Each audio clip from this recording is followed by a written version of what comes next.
지난주에는 헌정사상 초유의 일인 현 대통령의 체포가 있었습니다. 그리고 지난 새벽에는 또 구속 수감되었습니다. 지지하는 자이든 또는 지지하지 않던 자이든 이러한 현실을 마주한다는 것은 우리나라로서는 대단히 불행한 일입니다. 더군다나 지금 사회적으로 그리고 경제적으로도 그 파장이 만만치 않습니다. 그렇기 때문에 이만저만 조심스러운 형국이 아닙니다. 이제 국가적인 상황이 이렇다가 보니까 저도 이 사태를 이렇게 겪으면서 많은 생각을 하게 됩니다. 그리스도인으로서 어떤 생각을 해야 하고 또 어떤 태도를 견지해야 하며 지금 일어나고 있는 이 작금의 현실에 대해서 나는 또 무엇을 지향해야 하는가, 이런 것들을 생각하게 되죠. 당연히 이 나라 대한민국의 국민으로서도 그렇고 또 특별히 그리스도인으로서 하나님의 지혜를 구할 수밖에 없는 몇 개월을 사실 보내왔다고 할 수 있습니다. 오늘 본문을 통해서 우리 그리스도인들이 이러한 어려움을 겪을 때 또는 우리의 마음속에 여러 가지 많은 갈등 같은 것들이 존재할 때 어떻게 해결해야 할까라는 것을 말씀을 통해서 좀 해결함을 받고 싶은 마음입니다. 오늘 본문이 시작되는 누가복음 9장 51절은 누가복음에서는 굉장히 중요한 터닝 포인트라고 하죠. 왜냐하면 이제 오늘 51절을 보면 예수께서 승천하실 기약이 차감해 예루살렘을 향하여 올라가기로 굳게 결심하시고 라고 되어 있거든요. 그러니까 지금까지 예수님은 주로 갈릴리 지방에서 사람들을 만나고 또 병자도 고치시며 당신의 그 공생애의 사역을 진행하셨습니다. 그러니까 다시 말하면 갈릴리가 복음의 시작이라고 하면 그 복음의 완성은 예루살렘의 십자가에서 이루어지게 되어 있습니다. 그래서 이제 여기 말씀 51절에서 예루살렘을 향하여 올라가기로 결심하셨다라고 하는 말은 이제 십자가의 죽음의 여정을 시작했다는 뜻입니다. 그리고 굳게 결심하셨다라고 얘기하잖아요. 그러니까 예수님으로서도 이 일은 굉장히 굳은 결심이 필요한 일입니다. 30년 동안 몫으로 사시다가 3년 동안 그의 또 메시아직을 감당하시고 이제 죽음으로 끝을 내야 하기 때문에 그 일은 예수님으로서도 굉장히 쉽지 않은 일이기도 하죠. 십자가의 죽음이 필연적이기 때문에, 그리고 다시는 갈릴리로는 돌아올 수 없는 일이기 때문에 예수님으로서도 만만치 않은 일인 거죠. 그리고 이렇게 해서 예루살렘으로 갈릴리로부터 떠나셨는데 이때의 그 여정에 대해서 마태나 마가는 2장으로 기록해 놨습니다. 그런데 누가는 오늘 이 9장 51절로부터 19장 27절까지 자그마치 그 10장에 이르는 동안에 많은 이야기들, 그것도 한 10개의 스토리들을 남겼습니다. 그 가운데 몇 가지의 스토리는 누가복음에만 기록되어 있는 이야기들이죠.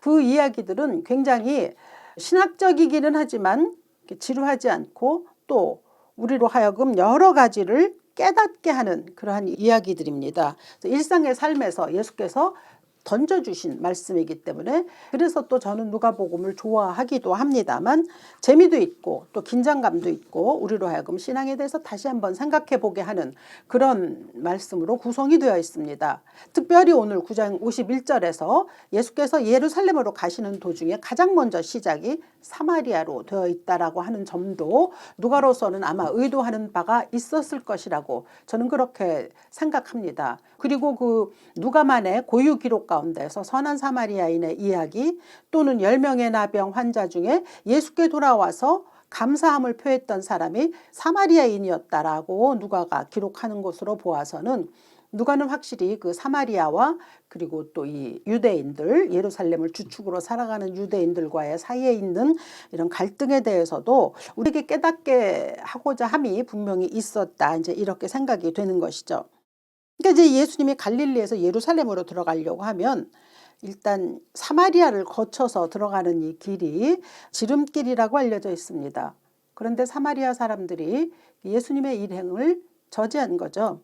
마을을 지나가는 걸 허락하지 않았습니다.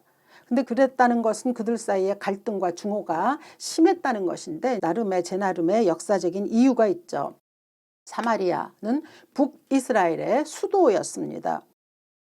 기원전 722년 아시리아에 의해서 멸망당했던 북이스라엘. 근데 그때 아시리아에 의해서 멸망당하면서 그 아수르 사람들, 아시리아 사람들이 많이 그리로 들어왔습니다. 그러다 보니 어쩔 수 없이 그 이스라엘 순수의 혈통을 잃어버리게 되죠. 이방인들과의 결혼들이 생겨난 거죠.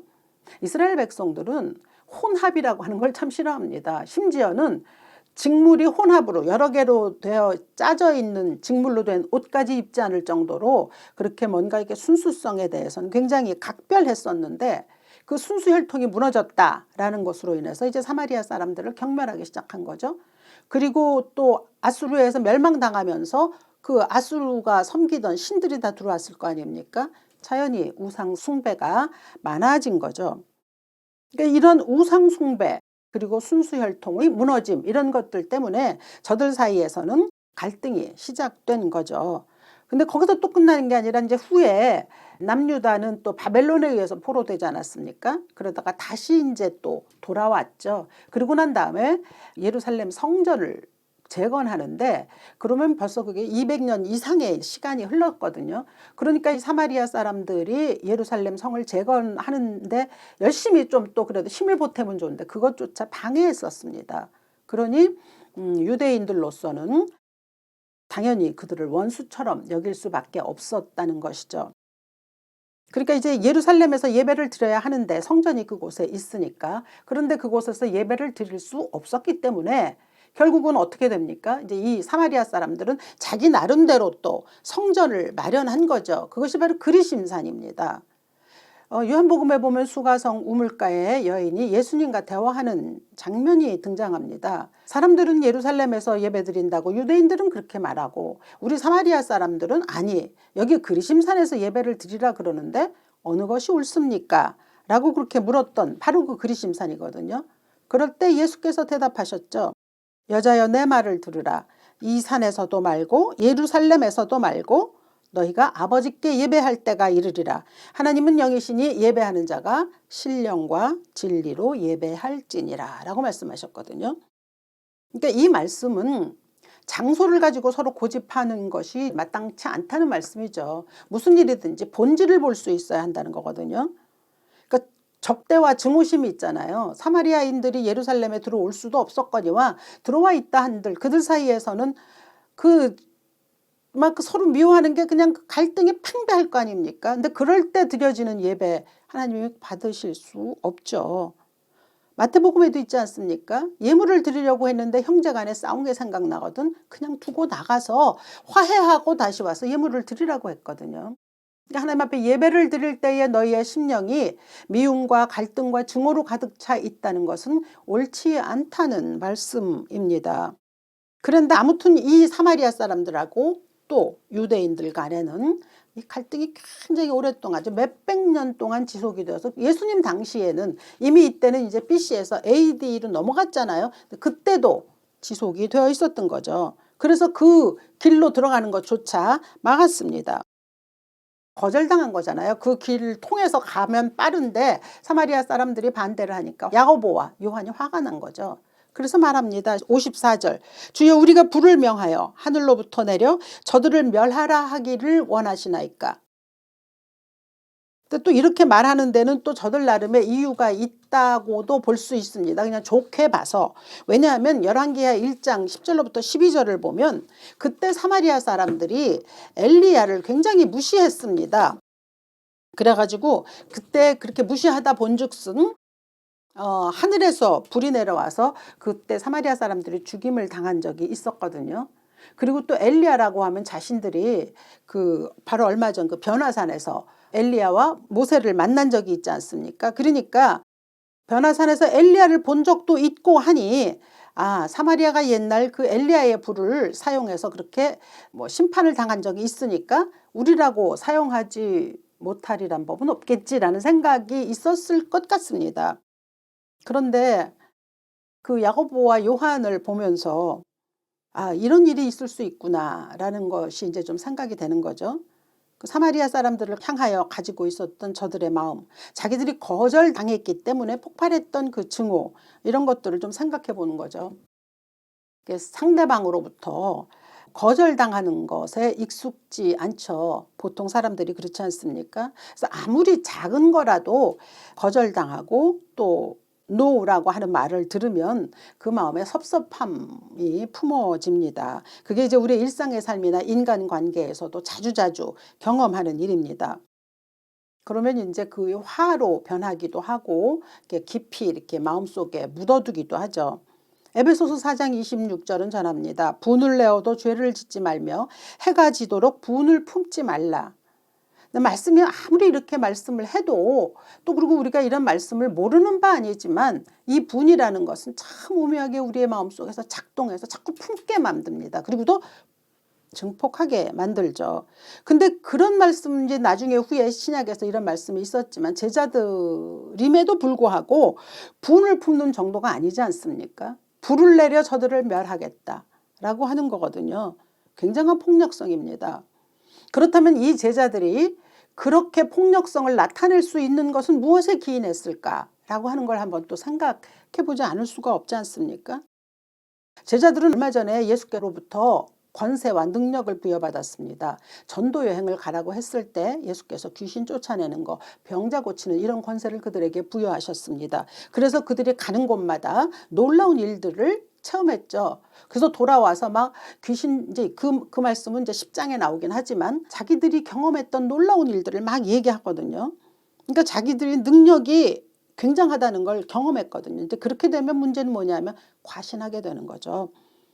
그래서 이제 한껏 부풀어서 어떤 영적 우월감이 가득한 거죠. 그래서 우리들이 불을 내려서 저들을 멸하라고 할까요? 라고 이제 예수께 물어본 거거든요. 교만이죠. 자만입니다. 나와 반대되는 자들을 우리는 죽일 수 있어 라고 하는 거죠. 근데 여러분 예수님으로부터 받은 능력으로 예수님이 사람 죽이는데 사용하라고 하시겠습니까? 복음의 본질로부터는 완전히 떨어져 나간 거 아니겠습니까? 그래서 결국 그 결과 오늘 말씀을 보니까 예수께서 돌아보시고 그냥 꾸짖으셨다라고 얘기하죠. 아무 말씀 없으셨다는 거는 그만큼 예수님이 탄식하셨다는 뜻입니다. 그리고 이제 꾸지람을 어떤 식으로 주셨는지 모르지만 그리고 그 다음에 함께 다른 마을로 가셨다. 예수님 피하셨습니다. 폭력, 증오, 갈등 이런 것이 있을 때 예수께서는 다른 마을로 돌아가셨다라고 말씀하셨거든요. 예수님도 그러셨거든요. 나와 반대되는 어떤 사람들을 모두 제거 대상으로 여긴다는 것, 그리고 또 언어나 또는 물리적인 폭력의 행사, 결코 그것은 우리 그리스도인으로서는 옳지 않습니다. 그리고 물러설 수 있어야 한다는 것이 예수께서 보여주신 그리스도인의 길이라고 그렇게 생각합니다. 요즘 지금 이제 우리나라에서 일어나고 있는 이러한 일련의 일들이죠. 여기서 자주 언급되고 있는 것이 한국 교회 이야기입니다. 엊그저께 CBS 방송에서 본 뉴스입니다. 현 상황에 대한 한국 교회 그리스도인들의 분열에 대한 뉴스였습니다. 대통령 탄핵에 대한 지지 의견, 또 한쪽에서는 반대 의견이 그리스도인들과 교회 안에서 첨예하게 대립하고 있다라고 하는 뉴스였습니다. 근데 참 사실 이 사실은 부끄러운 일이 아닐 수가 없는 거죠. 믿지 아니하는 사람들은 뭐 그럴 수 있지 않을까요? 뭐 그렇죠? 그런데 우리 그리스도인들에게는 분명한 잣대가 있거든요. 그런데도 불구하고 뭐랄까 내가 가지고 있는 내 생각이 옳다라고 하는 주장이 너무 많이 있습니다. 가끔 저도 질문을 받습니다. 그리스도인들이 왜 그렇게 지나치게 정치에 개입하느냐. 또 왜 똑같이 양쪽이 다 정의를 말하고 공의를 말하거든요. 그런데 분열하고 대립하는 거 아닙니까? 이건 이제 그리스도 안에서의 문제가 발생한 거거든요. 지지하는 사람들 가운데도 그리스도인들이 많고요. 지지하지 않는 사람들 가운데도 그리스도인들이 많습니다. 그리고 저들이 서로 갈등하는 거죠. 그러면 이제 그런 질문하죠. 이 평행선은 과연 만날 수 있겠느냐. 그런 질문을 받을 때마다 고민이 참 많습니다. 과연 그럴 수 있을까? 교회와 그리스도인들 사이에서 일어나고 있는 이 대립, 갈등이 한국 교회와 그리스도인에 대한 비호감을 증폭시키는 거 아니겠습니까? 그 역시 CBS 뉴스에서 전한 소식입니다. 일반인들에게 물었다고 하죠. 종교를 평가하는 기준이 무엇이냐. 근데 첫 번째로 나온 것이 타인에 대한 겸손한 태도, 그것이 가장 선호되는 요소이다 이렇게 말했다고 합니다. 타인에 대한 겸손한 태도. 그 다음에 비개신교인들에게 물었다고 하죠. 한국 교회의 호감도는 어떠냐 그랬는데 불교가 52%고요. 천주교가 49%입니다. 그리고 원불교가 17%였는데 한국 교회 호감도는 14%에 불과하다고 전했습니다. 그래서 이유를 물었더니 교회의 부패, 사회적 책임 결여, 독선, 차별, 혐오 등이 꼽혔다고 합니다. 그러니까 그 사람들이 보기에는 믿는다고 하지만 전혀 신뢰할 수 없다는 거죠. 그리고 사실 교회가 그동안에 만들어낸 여러 가지 일들, 문제점들이 많은 것은 사실이지 않습니까? 그리고 이 사회적 책임 결여에서도 굉장히 많은 점수가 있었다고 하죠. 생각해 볼 일입니다. 예수는 좋지만 크리스천은 싫다. 간디가 말했습니다. 근데 그것이 많은 것을 시사하죠.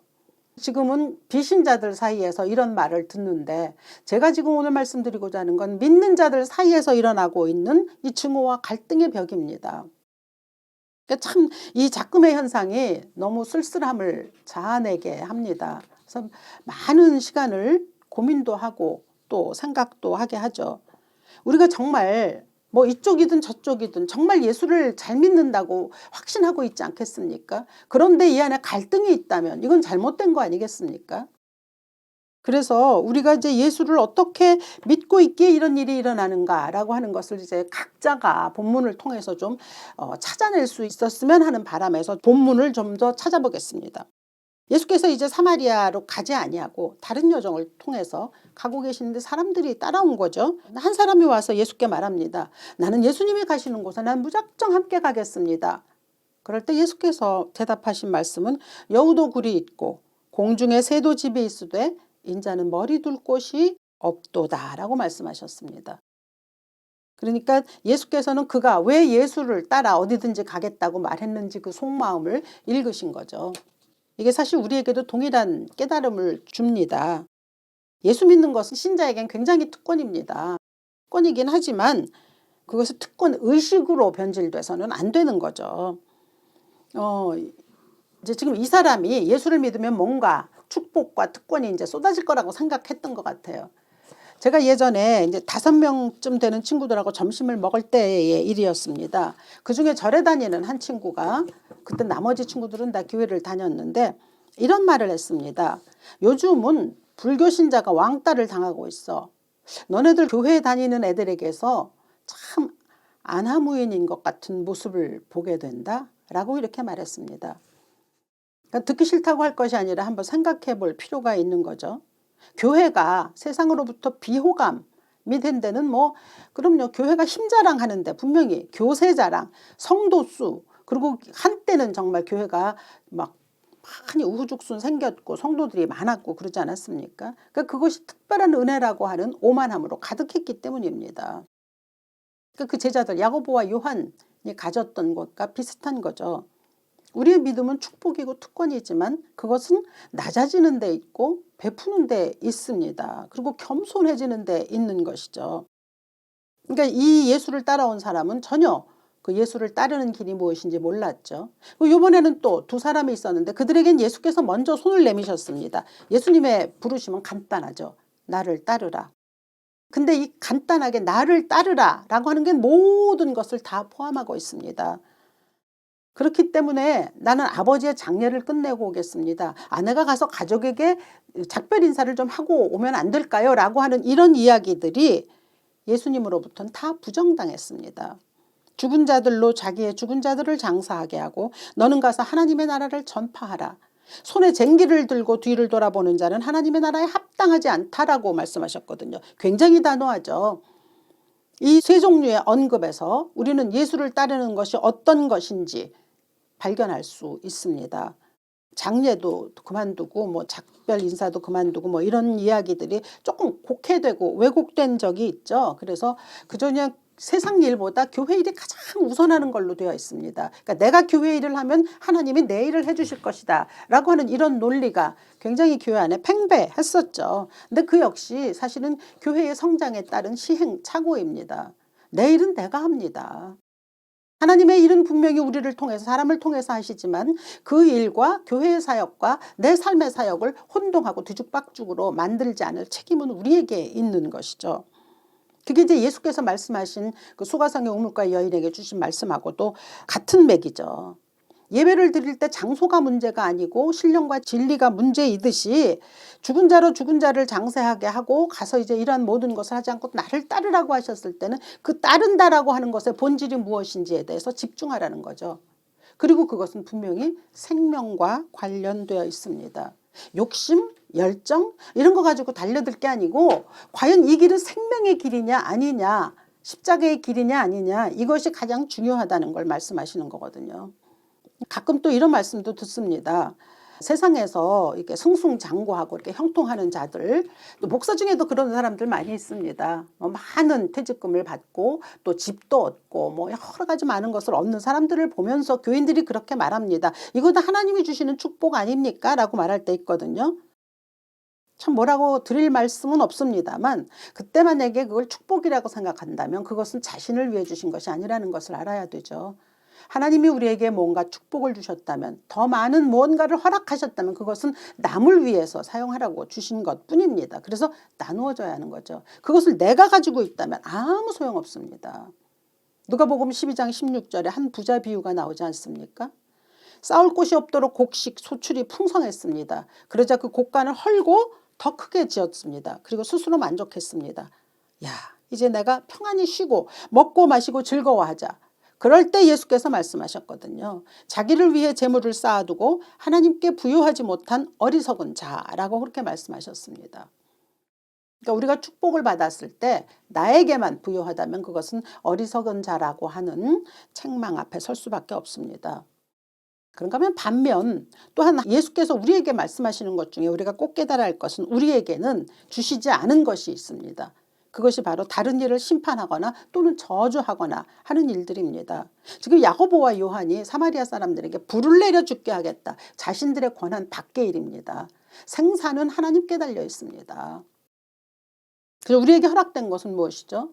내가 생각하고 있는 예수 안에서 발견되는 공의, 정의, 그것을 행하는 거거든요. 잠언서 21장 3절은 공의와 정의를 행하는 것은 제사 드리는 것보다 여호와께서 기쁘게 여기신다고 말씀했습니다.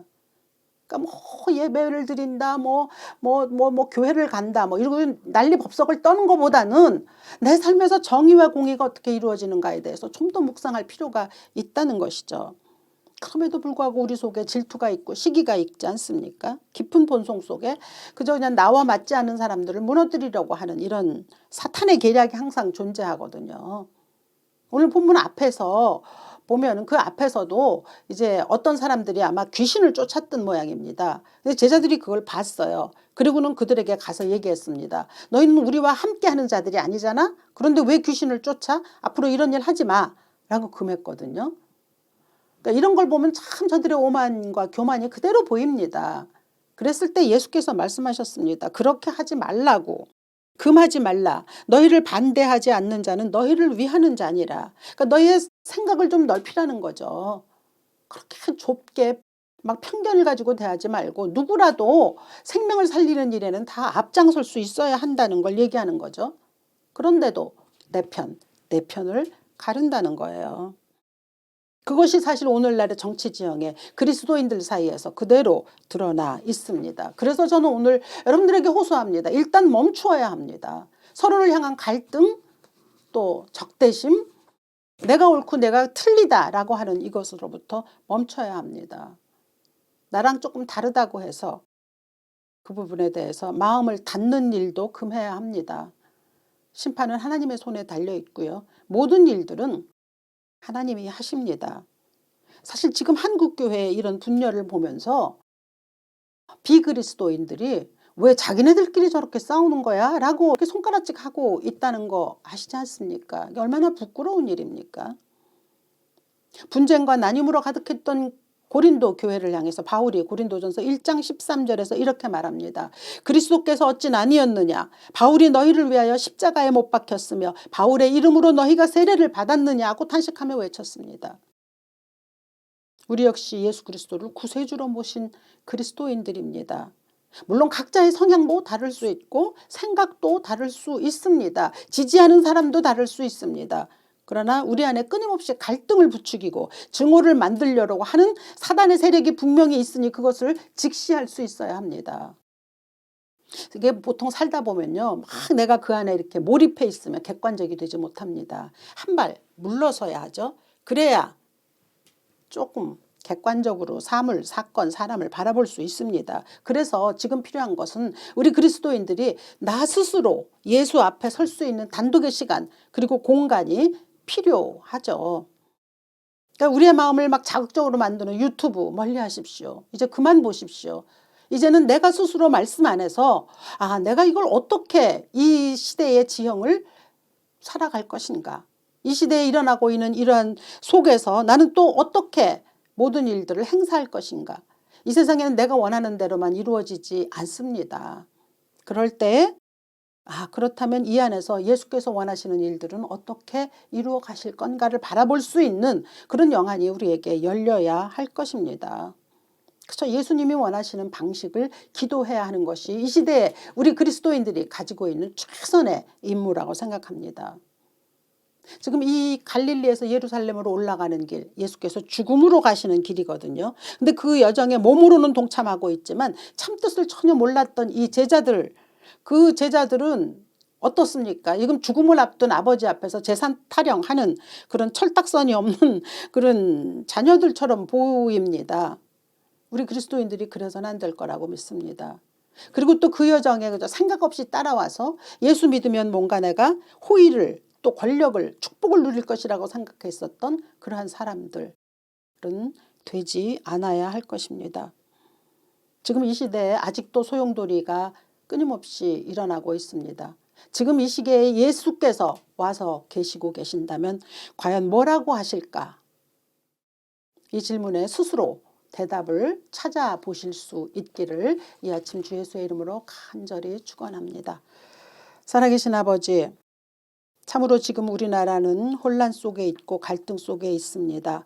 이 모든 일들을 그래서 주님 앞에 기도할 뿐입니다. 사람이 모든 일을 행할지라도 끝끝내 모든 일을 행하시는 결정적으로 일을 이루시는 이는 여호와시라 하셨으니 여호와께서 이 나라에 공평과 정의가 이루어지게 하시고 또한 하나님께서 이루시는 놀라운 일들이 우리 그리스도인들 사이에 일어날 수 있도록 겸손의 마음 주시고 나누는 마음 주시고 또 격려하고 사랑하고 보듬을 수 있는 마음들을 허락하여 주시옵소서. 그리하여 이 나라의 민족에 가는 길이 주 안에서 복된 길이 될 수 있게 하여 주시기를 주 예수의 이름으로 간절히 기도합니다. 아멘.